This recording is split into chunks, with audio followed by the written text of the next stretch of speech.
Royal पत्रिका में आपका स्वागत है। मैं जावेद अख्तर। जैसा कि आप सभी को पता है, शहीद स्मारक जो है वो प्रदर्शन के लिए मशहूर है।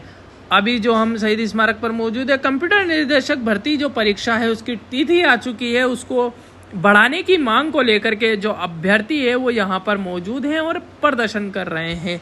आखिर क्यों डेट को वो बढ़ाना चाहते हैं, क्या पूरा मामला है, इनसे हम बात करने का प्रयास करेंगे कि आखिर क्यों धरना दे रहे हैं। क्या नाम है आपका? मेरा नाम देव शर्मा है। कहाँ से आए हो? मैं जयपुर से ही हूँ। क्या मांगे को लेकर के जो है आज प्रदर्शन किया जा रहा है? प्रदर्शन इस बात का कि 23 मई 2026 को एक नोटिफिकेशन निकला है कंप्यूटर अनुदेशक का। उसमें 3415 सीट्स हैं। उसमें ज्यादातर जो सीट्स हैं, ज्यादातर क्या सारी सीट्स जो हैं वो बैकलॉग की हैं। जो 2021 में वैकेंसी निकली थी उसमें से जो खाली रह गई थी वो सारी सीट्स निकाल दी हैं नई भर्ती के नाम पर। अब इसमें जनरल की, ओबीसी की, ईडब्ल्यूएस की और एमबीसी की सीट्स जो है वो नेगेटिव में जा रही हैं। एक्स सर्विसमैन को सारी सीट जो बैकलॉग की समायोजन के बाद में सारी सीट्स नेगेटिव में हो रही हैं। जनरल की सीट्स -4 हैं, ओबीसी की -6 हैं, ईडब्ल्यूएस की सिर्फ 2 सीट्स बची हैं, एमबीसी की -12 सीट है। अब बच्चे जो है 4 साल से तैयारी कर रहे हैं और वो परेशान हो रहे हैं। अब बच्चों की मांग ये है कि आप इस भर्ती में कुछ नए पद जोड़िए और इस भर्ती को थोड़ा सा आगे पोस्टपोन कर दीजिए, जिससे जो बच्चे लगातार 2 महीने से, 2.5 महीने से संघर्ष कर रहे हैं, हर जगह किसी ना किसी मंत्री के पास जा रहे हैं, कभी किसी विधायक के पास जा रहे हैं, इतने परेशान हो चुके हैं, उनका ना पढ़ने में मन लग रहा है, इतने डिप्रेशन में जा चुके हैं। तो उन बच्चों के लिए कम से कम उनको एक प्रॉपर टाइम मिल जाएगा तैयारी का और कुछ सीट्स मिल जाएंगी जो लड़ने के लिए कम से कम जरूरी है। अब 0 सीट्स हैं, नेगेटिव में सीट्स हैं, उन पर क्या संघर्ष करेंगे वो। तो हमारी मांग ये है कि सबसे पहली बात तो इस एग्जाम की जो डेट है उसको आगे बढ़ाया जाए, उसके बाद में कुछ नए पद जोड़े जाएं, फिर इसका संशोधित विज्ञापन जो निकाला जाए जिससे कि बच्चों को थोड़ी राहत मिल सके। हमारी सरकार से मांग है, सरकार हमारी बात सुने। लगातार इतने कंप्यूटर जो है, कंप्यूटर शिक्षा बहुत जरूरी है। कंप्यूटर अनुदेशक के लिए लगभग 14,000 के आसपास लैब हैं, वो खाली पड़ी हैं, वो खराब हो रही हैं। बिल्कुल, जगह जगह देखा जाता है स्कूलों के अंदर और जगह जगह जो है कोई कंप्यूटर चलाने वाला नहीं है, कंप्यूटर चलाना आता ही नहीं है जी, है ना, तो वो पड़े पड़े जो है खराब होते रहते हैं। जी। अब आज जो आधुनिक युग है इसमें कंप्यूटर शिक्षा का बड़ा महत्व है। अगर कंप्यूटर शिक्षक ही नहीं रहेंगे तो फिर कैसे बच्चों को हम एजुकेट करेंगे।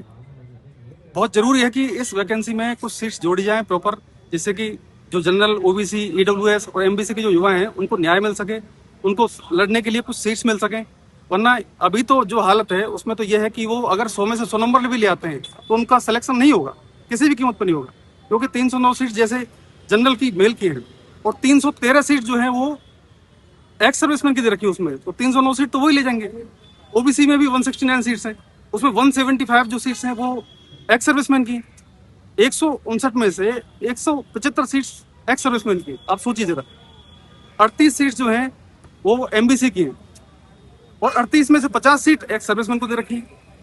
तो अगर कोई जनरल का, एमबीसी का, ईडब्ल्यूएस का, ओबीसी का मेल कैंडिडेट अगर वो 100 में से 100 नंबर भी लाएगा तो उसका सिलेक्शन किसी कीमत पर नहीं होगा।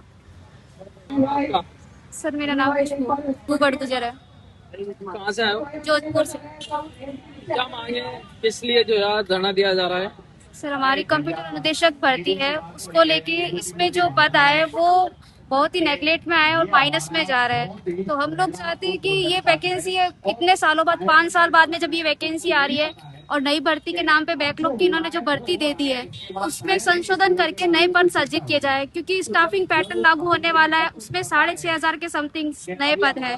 तो गवर्नमेंट इन पद को ऐड करके, नए पद को ऐड करके एक नई संशोधित विज्ञप्ति जारी कर सकती है। 22 अगस्त को इसका एग्जाम डेट भी है और वो एग्जाम डेट भी फिक्स हो चुकी है। तो इतना टाइम नहीं है कि गवर्नमेंट पद भी ऐड कर दे और एग्जाम भी टाइम पे करा दे। तो ये एग्जाम डेट आगे चली जाए और उसके बाद भी एक संशोधित विज्ञापन जारी हो जिसके तहत ये नए पद सर्जित होकर उसमें ऐड हो जाए, ताकि सारे बच्चों को इसमें फाइट करने में मौका मिलेगा।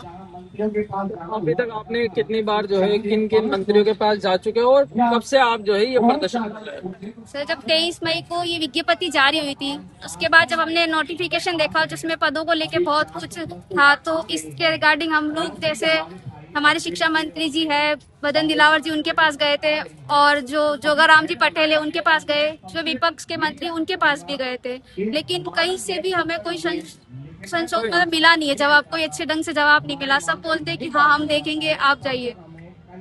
आप धरना कब से दे रहे हैं? सर हमें आज हमारा फर्स्ट डे है यहाँ पे तो धरने अच्छा, इससे पहले और कई जगह दिया? पहली बार। बच्चे, क्या नाम है आपका और कहाँ मेरा से? नाम अमित कुमार है। मैं दौसा डिस्ट्रिक्ट से आया हूँ। दौसा से आप जयपुर आए हो? जी आगे रह सकते हो? सर, हमारी जो ये बेसिक कंप्यूटर अनुदेशक की वो विज्ञप्ति निकाली है, उसमें जनरल, ओबीसी, एमबीसी, ईडब्ल्यूएस की सबकी माइनस में पोस्ट है। सारा बैकलॉग का पद दिया है एससी एसटी को। इसके लिए हम लगातार संघर्ष कर रहे हैं पिछले 2 महीने से। सारे मंत्री विधायक जितने भी हैं सबको ज्ञापन दिया है। किन किन के पास आप जो है जा चुके हो और किन किन को आपने अभी तक ज्ञापन दिया है? मदन दिलावर जी शिक्षा मंत्री, उनको हम 3 बार जाके ज्ञापन दे के आए, लेकिन कोई वो सुनवाई नहीं की। उन्होंने सिर्फ ऐसे बहाना बना के हमको रोक दिया वहीं। और फिर उसके बाद में हम हनुमान बेनीवाल जी से भी मिले, वहाँ पे ज्ञापन दिया।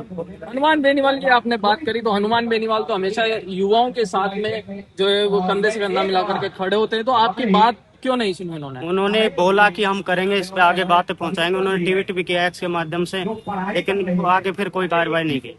ठीक है, अगर आपकी बातें, आपकी मांगी जो है वो नहीं मानी जाती है, तो आगे अगला कदम आपका क्या रहेगा? क्योंकि एग्जाम जो डेट है वो आ चुकी है। बिल्कुल, एग्जाम कब से 20-22 दिन बचे हुए हैं। अगर हमारी मांगे मानी नहीं जाती, हम एक बड़ा प्रदर्शन